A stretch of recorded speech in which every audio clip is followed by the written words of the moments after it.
કેમ છો વિદ્યાર્થી બાળ દોસ્તો? સૌ મજામાં હશો? ધોરણ 11 કોમર્સ વાણિજ્ય વ્યવસ્થા અને સંચાલન વિષયના વિડીયોમાં આપ સૌનું સ્વાગત છે. સાથે સાથે સૌને એક નાનકડી વિનંતી પણ છે કે આ ચેનલને વધુમાં વધુ લાઇક કરો, શેર કરો, સબસ્ક્રાઈબ કરો. અગાઉના લેક્ચરમાં આપણે ધંધાના પ્રકાર તરીકે વેપાર વિશે સમજ્યા હતા. હવે આપણે સમજવાનું છે વેપાર સાથે જોડાયેલી પ્રવૃત્તિ, મતલબ કે વાણિજ્ય. આપણા વિષયનું નામ પણ છે વાણિજ્ય વ્યવસ્થા અને સંચાલન. તો આપણને સવાલ થાય જ કે આ વાણિજ્ય મતલબ શું? તો વેપાર છે વાણિજ્યનો ભાગ છે, એ સિવાય પણ વાણિજ્યમાં ઘણું છે. મતલબ કે વાણિજ્ય છે વેપાર કરતાં વિશાળ અર્થ ધરાવતો એક શબ્દ છે. ટૂંકમાં એની એક વ્યાખ્યા અહીંયા આપવાની કોશિશ થઈ છે કે વાણિજ્ય એટલે વેપાર અને વેપારને સહાયક સેવાઓ. આ સેવાઓમાં બેન્કિંગ, વીમો, વાહન વ્યવહાર, સંદેશા વ્યવહાર, વખાર, આડતિયાની સેવાનો સમાવેશ થાય છે. જો અહીંયા 1 માર્કનો સવાલ છે, તમને પૂછી શકે કે ભાઈ વાણિજ્યમાં કઈ કઈ સેવાઓનો સમાવેશ થાય છે? તો એની અંદર આવે બેન્કિંગ, મતલબ બેંક જે બધી સગવડતાઓ આપે છે.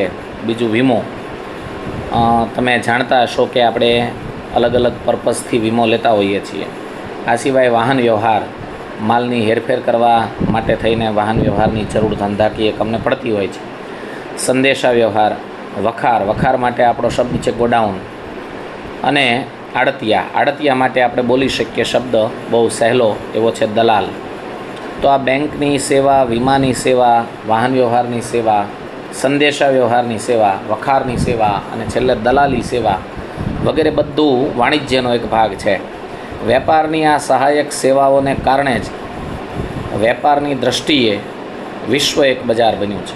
ટૂંકમાં વાણિજ્યકીય પ્રવૃત્તિઓને કારણે વેપારની દૃષ્ટિએ સમગ્ર વિશ્વ એક બજાર બની ગયું છે. આવી બધી સગવડતાઓને લીધે જ વૈશ્વિક લેવલે બધી વસ્તુઓ અવેલેબલ બની છે, વેચાણ થતું, ખરીદાતી જોવા મળે છે. તો વાણિજ્યનો અર્થ આપણે સમજીએ. લખવાનો થાય છે માત્ર એટલો જ કે વાણિજ્ય એટલે વેપાર અને વેપારને સહાયક સેવાઓ. હવે એની લાક્ષણિકતાઓ પર જઈએ તો વાણિજ્ય શબ્દમાં વેપારનો સમાવેશ થાય છે. મતલબ મેં આ વિગત સમજાવવાની શરૂ કરી ત્યારે આપ સૌને માહિતી આપી કે વાણિજ્ય છે એ વેપાર અને વેપાર સિવાયની બધી બાબતોને સમાવતો એક મુદ્દો છે. એટલે કે વેપાર કરતાં ખૂબ વિશાળ અર્થમાં વાણિજ્ય છે. એટલે વાણિજ્ય શબ્દમાં વેપાર શબ્દનો સમાવેશ થઈ જાય છે. બીજું, વાણિજ્ય આર્થિક પ્રવૃત્તિ છે, કારણ કે એમાંય વળતરની અપેક્ષાએ સેવા પૂરી પડાય છે. કોઈ વળતર વગર એમાં કામ થતું નથી. વેપારને મદદરૂપ થાય એવી સહાયક સેવાઓનો સમાવેશ વાણિજ્યમાં થાય છે, જેમ કે બેન્કિંગ, વીમો, વાહન વ્યવહાર વગેરે. આ બધી જ સેવાઓ એવી છે જે વેપારને સહાયરૂપ, મદદરૂપ થતી હોય છે. વસ્તુના સમય અને સ્થળ ઉપયોગિતામાં વધારો થાય છે, એ પણ વાણિજ્યના કારણે. વાણિજ્ય છે જે તે વસ્તુ સમયસર અને સ્થળ ઉપર આપે છે. ઉદાહરણ આપણે લઈ શકીએ તો કાશ્મીરમાં તૈયાર થતા સફરજન એ ગુજરાતના સામાન્ય ગામડામાં પણ બજારમાં મળે છે. તો એ કાશ્મીરથી ગુજરાત સુધી વાહન વ્યવહારને આધારે પહોંચ્યા હશે. તો આ વાહન વ્યવહાર એ વાણિજ્ય સેવા છે. એટલે વાણિજ્ય સેવા વસ્તુના સમય અને સ્થળ ઉપયોગિતા વધારે છે. સહાયક સેવાઓનું સાતત્ય હોય છે. વાણિજ્ય નામની જે સેવા છે, જે વેપારને સહાયક છે, અને એ સેવા સતત શરૂ હોય છે. મતલબ કે એમાં સતતપણું જોવા મળે છે. વેપારને સહાયક સેવાઓ યોગ્ય કિંમતે મળી રહે તો ગ્રાહકોને વાજબી કિંમતે વસ્તુઓ પૂરી પાડી શકાય. મતલબ કે વેપારને સહાયક આ બધી જે સેવાઓ છે, બેન્કિંગ, વીમો, વાહન વ્યવહાર, આડતિયા, વખાર, આ બધું જો ખૂબ રિઝનેબલ ભાવમાં પોસિબલ થાય તો ગ્રાહકને ખૂબ ઓછા ખર્ચમાં વસ્તુ અવેલેબલ બનાવી શકાય. એટલે વાણિજ્ય છે એ સસ્તી સેવા પૂરી પાડી અને વેપારને અસરકારક બનાવે છે. હવે આપણે સમજતા આવીએ છીએ એ જ બાબતને અહીંયા આપણે સ્પષ્ટ કરવાની છે કે વેપાર અને વાણિજ્ય બે વચ્ચે શું ભેદ કહી શકાય. આપણે શરૂઆતમાં જ મુદ્દો ચર્ચ્યો કે આ વેપાર સંકુચિત અર્થ છે અને વાણિજ્ય વિસ્તૃત અર્થ છે. તો બે વચ્ચે શું ભેદ છે મેઇન એ જોઈ લઈએ. આ પ્રશ્ન 3 માર્કમાં અથવા તો 2 માર્કમાં પણ તફાવત સ્વરૂપે પૂછાઈ શકે. તો એ રીતે અગત્યતા ધરાવે છે. તફાવતના મુદ્દામાં પહેલો મુદ્દો છે અર્થ. તો વેપાર કોને કહેવાય? તો કે વેપારમાં નાણાંના બદલામાં વસ્તુ કે સેવાનો વિનિમય થાય છે, એ વેપાર છે. વાણિજ્ય કોને કહેવાય? તો કે વાણિજ્યમાં વેપાર ઉપરાંત વેપારને સહાયક સેવાઓનો સમાવેશ થાય છે. તો આ બેનો અર્થ છે. હવે જોઈએ એનું કાર્યક્ષેત્ર. મેં શરૂઆતમાં કહ્યું છે એમ કે વેપારનું કાર્યક્ષેત્ર ખૂબ નાનું છે, મર્યાદિત છે, જ્યારે વાણિજ્યનું કાર્યક્ષેત્ર વિશાળ છે. મતલબ કે વાણિજ્યમાં વેપારનો સમાવેશ થઈ જાય છે. પછીનો મુદ્દો છે પક્ષકારો. વેપારમાં બંને પક્ષકારો લગભગ એકબીજાથી પરિચિત હોય અને એકબીજાની સામે હોય, નજીકના સ્થળે હોય. જ્યારે વાણિજ્યમાં બંને પક્ષકારો દૂરના સ્થળે પણ હોય, અપરિચિત પણ હોય, છતાં એને સેવાઓ મળી રહે છે. તો આ રીતે આપણે વેપાર અને વાણિજ્યના તફાવતને સમજી શકીએ. ધંધાકીય એકમના બે પ્રકારો આપણે ભણ્યા. એક હતું વેપાર, બીજું વાણિજ્ય. હવે આપણે ભણવાનું છે ધંધાકીય એકમનો પ્રકાર નંબર 3, જેનું નામ છે ઉદ્યોગ.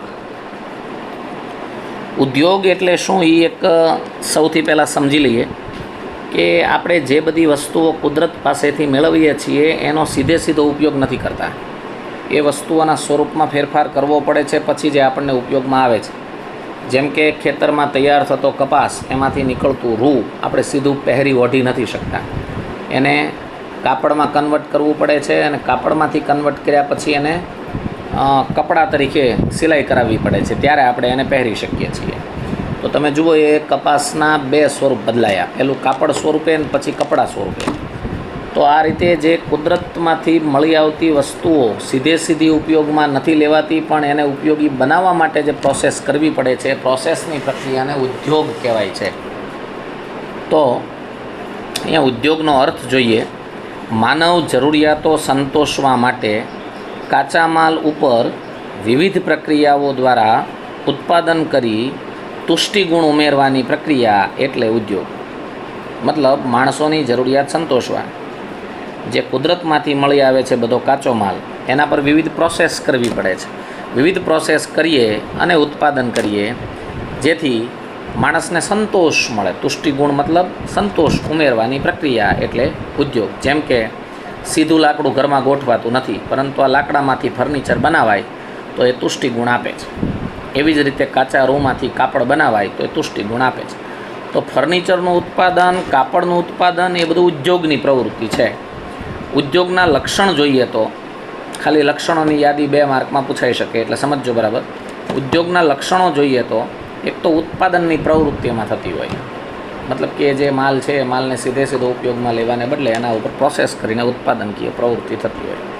બીજું, ઉદ્યોગ પણ આર્થિક પ્રવૃત્તિ છે, કારણ કે ત્યાં પણ વળતરની અપેક્ષા છે. ત્રીજું લક્ષણ છે કાચા માલના સ્વરૂપમાં ફેરફાર. ઉદ્યોગ એ વસ્તુ છે, એ જગ્યા છે કે જે કાચા માલને એના ઓરિજિનલ સ્વરૂપમાં નથી રહેવા દેતું, બલકે એને બદલી આપે છે. પછી ઉદ્યોગ છે વિવિધ વસ્તુનું ઉત્પાદન કરે છે. કોઈ એક જ વસ્તુનો ઉદ્યોગ નથી હોતો, અલગ અલગ વસ્તુ માટે અલગ અલગ ઉદ્યોગો હોય છે. જે આપ સૌ જાણો છો, આપે ઘણા બધા ઉદ્યોગોની મુલાકાત પણ લીધી હશે, અથવા તો યુટ્યુબ ચેનલમાં ઉદ્યોગોના અલગ અલગ મુદ્દાઓ તમે જોયા પણ હશે. પછી તુષ્ટિગુણનો ઉમેરો. ઉદ્યોગ છે એ વસ્તુને એવી રીતે પરિવર્તિત કરે છે જેથી વ્યક્તિનો તુષ્ટિગુણ સંતોષાય. દાખલા તરીકે આપણે સીધું જંગલમાંથી લાવેલું લાકડું વાપરી શકવાનું નથી, એમાં આપણને કોઈ સંતોષ મળવાનો નથી. પરંતુ એમાંથી પાટિયા બનાવવામાં આવે, એ પાટિયાને જોડીને આખો પલંગ બનાવવામાં આવે, અને એ પલંગ પર આપણે જ્યારે સૂઈએ ત્યારે આપણને સંતોષ થાય. તો એનો મતલબ શું થયો કે આ ઉદ્યોગકીય પ્રક્રિયાએ આપણામાં તુષ્ટિગુણનું સર્જન કર્યું છે. પછી માનવ શ્રમ, મતલબ ઉદ્યોગ સાથે માનવ શ્રમ જોડાયેલો છે. માનવ શ્રમ વગર ઉદ્યોગોમાં ઉત્પાદન થઈ શકતું નથી. કુદરતી સંપત્તિ અને યાંત્રિક સાધનોનો ઉપયોગ. મોટાભાગના ઉદ્યોગો કાચા માલ તરીકે કુદરતી સંપત્તિનો ઉપયોગ કરે છે, અને માણસો જ એકલા ઉદ્યોગોમાં ઉત્પાદન નથી કરી શકતા, માટે અમુક યંત્રો પણ ઉદ્યોગોની અંદર ઉપયોગમાં લેવાય છે. આવા યંત્રો સાધનો દ્વારા પુષ્કળ પ્રમાણમાં ઉત્પાદન થતું હોય છે. તો આ છે ઉદ્યોગોના લક્ષણો. હવે આપણે જોઈએ ઉદ્યોગોના વર્ગીકરણને. તો ઉદ્યોગોના વર્ગીકરણને 3 ભાગમાં વહેંચી શકાય. પ્રાથમિક ઉદ્યોગ, ગૌણ ઉદ્યોગ અને આનુષંગિક ઉદ્યોગ. હવે ત્રણેયને 1 by 1 સમજીએ. એક ઉદ્યોગ એકલો 2 માર્કની અંદર તમને પૂછાઈ શકે. સૌથી પહેલાં આપણે જોઈએ તો પ્રાથમિક ઉદ્યોગ, જેને ઇંગ્લિશમાં પ્રાઇમરી ઇન્ડસ્ટ્રી કહેવાય. આ ઉદ્યોગ મૂળભૂત છે. સમુદ્ર, જમીન, હવા સાથે સંકળાયેલા છે. કુદરત પર નિર્ભર રહી ઉત્પાદન થાય છે. જેમ કે જમીન પર થતી ખેતી નામનો ઉદ્યોગ પ્રાથમિક ઉદ્યોગ છે. પશુપાલનનો વ્યવસાય પ્રાથમિક ઉદ્યોગ છે. મરઘા બતકા ઉછેર પણ પ્રાથમિક ઉદ્યોગ છે. દરિયા સાથે સંબંધિત મત્સ્ય ઉદ્યોગ પણ પ્રાથમિક ઉદ્યોગ છે. હવે જો ઉદાહરણ આધાર તમે સમજો તો મૂળભૂત ઉદ્યોગ માણસની પાયાની પ્રવૃત્તિ. બીજું કોની સાથે સંકળાયેલ? જમીન, સમુદ્ર, હવા એની સાથે. પછી ડાયરેક્ટ કોના કોન્ટેક્ટમાં? તો કે કુદરતના જ કોન્ટેક્ટમાં, કુદરત પર નિર્ભર. તમને જે અહીંયા ઉદાહરણ આપ્યા છે તમે જોઈ લો, એના આધારે તમે સમજી શકશો કે જે પ્રાઇમરી લેવલથી કામ આપે છે એ બધા પ્રાથમિક ઉદ્યોગો કહેવાય. હવે આવે છે ગૌણ ઉદ્યોગ. વિવિધ પ્રકારના યંત્રો અને ટેકનોલોજીની મદદ લેવામાં આવે છે. કુદરતી સંપત્તિને વપરાશ યોગ્ય બનાવી ગ્રાહકને પહોંચતી થાય ત્યાં સુધીની જે બધી પ્રક્રિયા એટલે ગૌણ ઉદ્યોગ. જેમ કે ખાતર ઉદ્યોગ, રંગ રસાયણ ઉદ્યોગ, સ્ટીલ ઉદ્યોગ વગેરે. તમે જોઈ શકો છો ખનિજ તરીકે લોહ તત્વ બધા લોહ અયસ્ક સાથે મળીને એ ટૂંકમાં હોય છે. મતલબ કે કુદરતી સ્વરૂપે લોખંડ લોહ અયસ્ક સ્વરૂપે હોય છે, લોહ તત્વ સ્વરૂપે હોય છે. એના ઉપર કેટલી બધી પ્રોસેસ કરીને એને લોખંડ તરીકે અલગ પડાય છે. અને અલગ પાડ્યા પછી એમાં જે તે કેમિકલ્સ ઉમેરીને એને પોલાદ મતલબ સ્ટીલમાં ફેરવાય છે. અને પછી એમાંથી વાસણો બને છે અને એ વાસણો માનવજાત ઉપયોગમાં લે છે. તો આ કયો ઉદ્યોગ છે? ગૌણ ઉદ્યોગ. એ ટૂંકમાં વિવિધ પ્રકારના યંત્રો અને ટેકનોલોજીની મદદ લઈ કુદરતી સંપત્તિને વપરાશ યોગ્ય બનાવવાની જે આખી પ્રક્રિયા છે તેને ગૌણ ઉદ્યોગ કહેવાય છે. હવે આવે છે ત્રીજો પ્રકાર, જેનું નામ છે આનુષંગિક ઉદ્યોગ. તો એમાં કઈ રીતે છે સમજો. આનુષંગિક ઉદ્યોગ વિશાળ ક્ષેત્ર ધરાવે છે. પ્રાથમિક અને ગૌણ ઉદ્યોગને મદદરૂપ સહાય સેવા પૂરી પાડવા ઉપરાંત ગ્રાહકોની વધુ નજીક હોય છે. પ્રાથમિક ઉદ્યોગ ગૌણ ઉદ્યોગ દ્વારા જે પેદાશ મેળવવામાં આવે છે એના ઉપર વિવિધ પ્રક્રિયા દ્વારા ગ્રાહકો માટે વસ્તુને વધુ વપરાશ યોગ્ય બનાવવામાં આવે છે. એ બધા આનુષંગિક ઉદ્યોગ, જેમ કે ડેરી ઉદ્યોગ, ઠંડા પીણાનો ઉદ્યોગ, બેકરી ઉદ્યોગ, આ બધા આનુષંગિક ઉદ્યોગ છે. આ ઉપરાંત બેંક, વીમો, વખાર, આડતિયા, માહિતી સંચાર, આ પણ બધા આનુષંગિક ઉદ્યોગ છે. ટૂંકું અને ટચ કે પ્રાથમિક ઉદ્યોગ અને ગૌણ ઉદ્યોગને મદદરૂપ થતા બધા ઉદ્યોગ આનુષંગિક ઉદ્યોગમાં આવે. અહીંયા એક એક્ઝામ્પલ આપ્યું છે તો એના આધારે આપણે સમજીએ કે ખેતી દ્વારા જે ધાન્ય, મતલબ કે ઉદાહરણ તરીકે જોઈએ તો ઘઉંનું ઉત્પાદન કરવામાં આવે તો એ પ્રાથમિક ઉદ્યોગ છે. હવે ઘઉંમાંથી મેંદો તૈયાર કરવાનો આવે તો એ ગૌણ ઉદ્યોગ છે. અને એ મેંદામાંથી બ્રેડ છે, પાવ છે, બિસ્કિટ છે એનું ઉત્પાદન કરાય છે તો એ આનુષંગિક ઉદ્યોગ છે. મતલબ ત્રણેય ઉદ્યોગો એકબીજા સાથે સંકળાયેલા છે, જોડાયેલા છે. તો આ સાથે અહીંયા ચેપ્ટર પૂરું થાય છે. તમે સ્ક્રીન પર જોઈ શકો છો કે આ પ્રકરણમાં આપણે શું ભણ્યા છીએ એનું ક્વિક રિવિઝન અહીંયા આપ્યું છે. આર્થિક પ્રવૃત્તિ, બિનઆર્થિક પ્રવૃત્તિ વિશે ભણ્યા, બે વચ્ચેના તફાવત વિશે ભણ્યા, આર્થિક પ્રવૃત્તિના 3 પ્રકાર, ધંધો, વ્યવસાય, રોજગાર વિશે સમજ્યા. એમાં ધંધા સાથે એના લક્ષણો, એના હેતુઓ, એના જોખમના કારણો એની વિશે ભણ્યા. વ્યવસાય વિશે ભણ્યા, એના લક્ષણો વિશે ભણ્યા. એવી જ રીતે રોજગાર વિશે ભણ્યા અને રોજગારના લક્ષણો વિશે પણ ભણ્યા.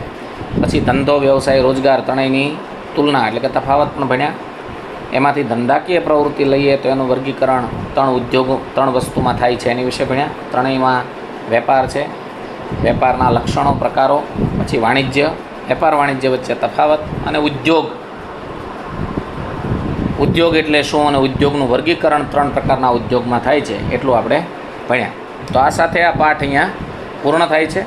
અને આપ સૌએ આના જે સ્વાધ્યાયના પ્રશ્નો છે પાકી નોટમાં ઉતારવાના છે, લખવાના છે.